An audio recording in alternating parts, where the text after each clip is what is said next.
Hi, everybody. Welcome to the Honish Report. My name's Lee Honish.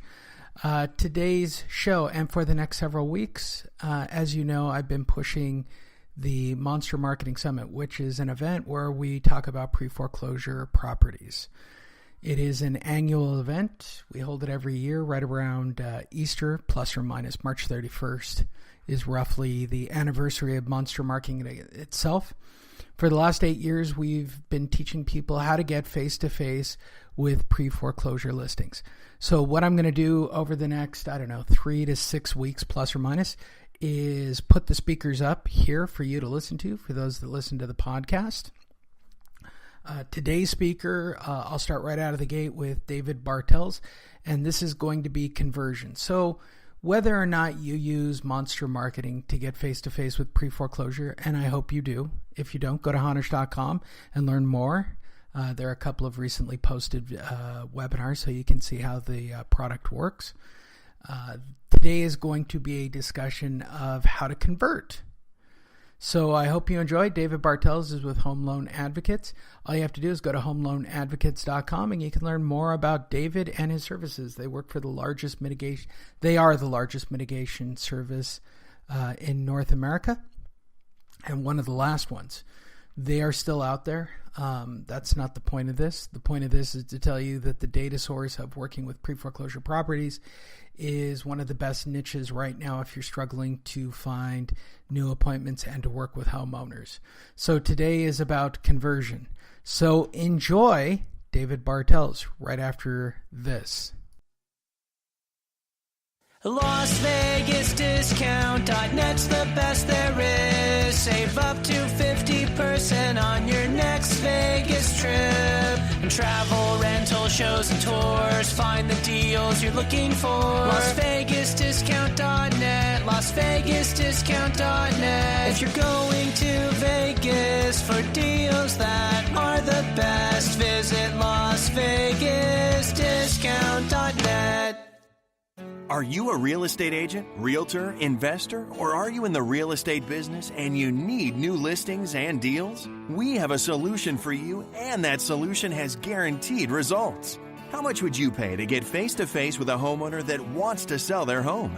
What if you also got their email address and daytime phone number? And what if this homeowner also scheduled you to come to their door at a set time to meet with you? Sound too good to be true? It isn't. And it is 100% guaranteed for you to meet face-to-face with a real homeowner who really needs to sell their home. Not only will you get this remarkable contact system and its 100% guarantee at no additional charge, you will get weekly coaching, documents, and training on how to get that homeowner and convert them into a new listing. When you purchase, you'll also get a one-on-one walkthrough so that you can start using the system today. Visit www.thelistingmonster.com. That's www.thelistingmonster.com. Or call Diana Ortiz at 213-706-0040. Stop wasting time the old way. Use a Monster and get actual results today.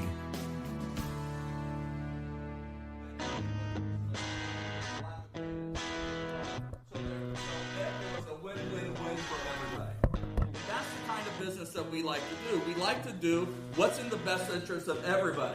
We have a fiduciary responsibility as realtors, to do what's in the best interest of the seller. And that means figuring out what the highest and best use of that property is and extracting as much cash out of the walls of that house as we can for that seller. Sometimes it's nothing because it's a short sale and we can't get relocation money. Sometimes it's tens of thousands of dollars, You've got to be very careful from representing the seller and then going out and finding an investor so that you can double in the deal and then advocating for the investor, the buyer, versus the interest of the seller just because they're in this awkward position. They're under the gun because of the foreclosure. You want to be very careful about these things. What's in everybody's best interest? This is another way you differentiate yourself. The number one reason that we're successful at converting distressed property clients into listings and transactions is that we put all of our first focus on what's best for them, not what's best for us. We don't count the money. We are literally there with an attitude of servitude. We are literally there to focus on seeing if we can help them out of a jam by making sure that they have all the information they need to make the best decision for them and their families. Can I get an amen to that? Amen. All right? That's what we're here for. We literally are not using advocates in the sense of it being a marketing slogan. We're being advocates because we want to do the right thing for those clients. See, here's where my story started. It started in 2009 when I started in the height of the loan modification scams. I decided that I wanted to start a no upfront fee loan mod company. Okay? Now, remember, that was the day when you could turn on the news and people were going to jail for charging $3,000, $3,500 for doing loan mods and then not providing loan mods, right? We don't see that news much anymore. And I said, well, we can help these people. And the Making Home Affordable plan just came out in March of 2009. And I'm saying, that's the month I started the company. I said, well, let's help people get these, and we'll only charge after we get the loan modification. Well, 18 months later, I'd lost $1 million. $1 million. Now I figured out why people were charging upfront fees for loan mods. They weren't trying to scam anybody. It was just harder to get loan modifications than it was advertised. Okay, we later learned, and some of the statistics we teach in the coaching group, is only 15% of people who apply for a loan mod get one, and only 4% get a permanent loan mod. We thought 90% of people who apply were going to get a loan mod, just like the clients think that they're going to get a loan mod every time too, but the reality is they don't. So first we had trouble getting loan mods, and then second we had trouble getting paid when we got the loan mod. Okay, lost $1 million. $250,000 of other people's money, and the balance was my money. Well, during that period of time, I ran out of money. My car got repossessed. That's embarrassing. Okay, really embarrassing for a guy like me who'd been to the mountaintop, right? And then and my house was in foreclosure. Okay, now fortunately, I figured out how to at least I got myself a loan mod for free. Okay, I didn't charge myself an upfront fee, so that was something. So I got my own loan mod, and we were shutting the company down. I was almost penniless. Okay, and then my wife didn't want to live like that, so she left, and that kind of just complicated things for me emotionally, right? And so the idea was I had to figure out how to do it. But I still had the right thing in mind, because we had hundreds of loan mod applications that we were working at that time. It's not that hard to convince people to let me help you get a loan mod, and we won't charge you anything until it's successful, right? Wasn't that, Davis in the back could sell that, all right? That's my son that I like to pick on. All right. So the idea, he's really a great salesperson. Actually, I'm just teasing him. So the idea here is that we didn't want to forget our fiduciary obligation. Even though we didn't have any kind of agency agreement, we really owed them nothing. We didn't take any money, so we weren't going to get in trouble by stopping working on the files. But we didn't want to do that. So we sent letters out to everybody saying, "Hey, if you're facing foreclosure, we'll still help you." And we got a bunch of people that called and said, "Hey, we want to do help." And at that point, that's how I got involved. So I knew a real estate investor that was a good friend of mine. I knew these guys, and they said, "We need to sell the house, but it's a short sale." I didn't even know how to do one of those. Okay, in 2009. So I called my investor friend. I said, "Hey, I got this guy. They made an offer. They accepted, and then I said, "I'll even try to negotiate with the bank." It couldn't be that much more different than getting a loan mod. We did our first short sale, and bam. Then I went to a short sale seminar. I met Lee shortly after that, by the way. Okay, I went to one of his seminars way back in the day. I didn't like him at all. Okay, the first time I met him from stage. Okay, it's a true story. I'm like, huh? And I said, "Who's that guy?" All right, so the idea, but we went and we were trying to have lunch with him afterwards, though, because I wanted to pick his brain. But what I did was I figured out how to negotiate short sales and get paid by the bank, so we didn't have to charge realtors or buyers or sellers or anything like that. And from there, that's how we built our business, and we turned it into what is arguably the largest short sale negotiation company there is, mostly because none exist anymore, right? So they all went out of business, and we're still doing a whole bunch of short sales for people. And Davis actually runs that company primarily for us in addition to his real estate responsibilities. But the point is, and then out of that evolved our current business, which is Help You Sell Full Service Realty.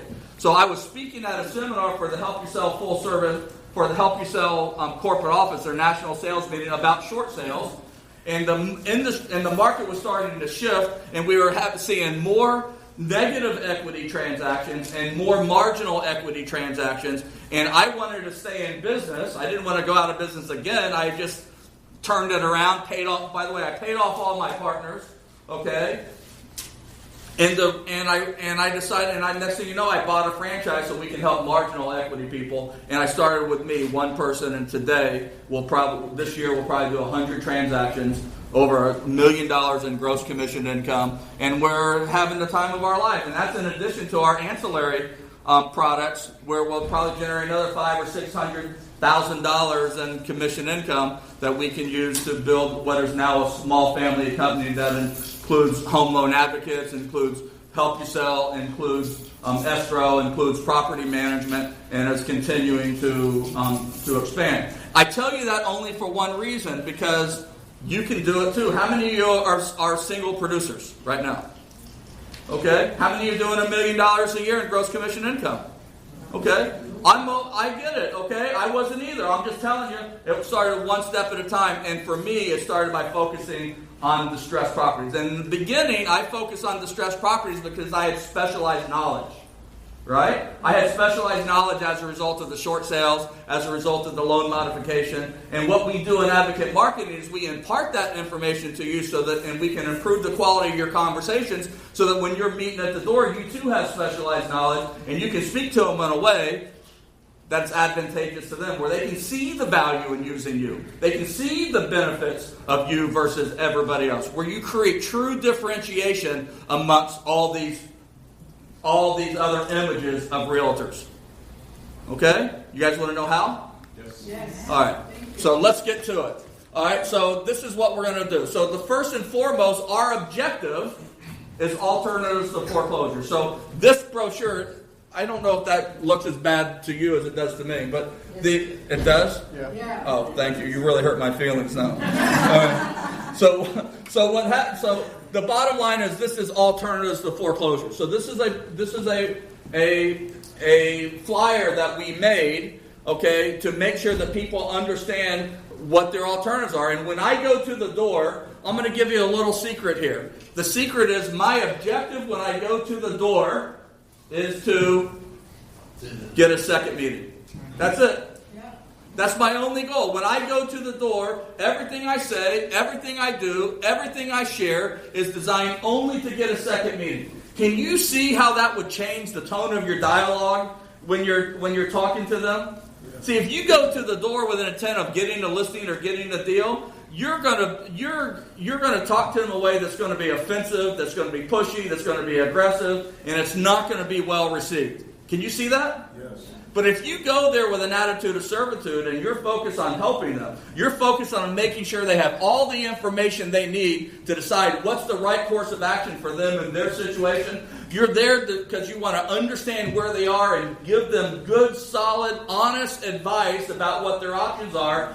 And in that process, earn the right to continue that dialogue in a second meeting. How many of you think that might be a little more effective? Sure. Okay? So when you're doing Monster, when you're at the door and you're focusing on converting, the idea here is to have high-quality conversations who are desperate for assistance. Okay? And in the beginning, you have to measure your success based on the quality of those conversations. So what I know is that when I get into a conversation, this one's better. So when I get into a conversation with people, everything I say, everything I do is setting up a second meeting. I have 2 or 3 objectives when I go to the door. Number 1, I want their email address. Okay? Now, I don't just ask them for their email address. I offer them something of value. Okay? And I'll get into what's in my package and what's not in my package. What's not in my package is intended to be emailed to them after the meeting. So if I explain it to them, excuse me, If I explain it to them, and I say, does that sound like something that might be of interest to you? They say,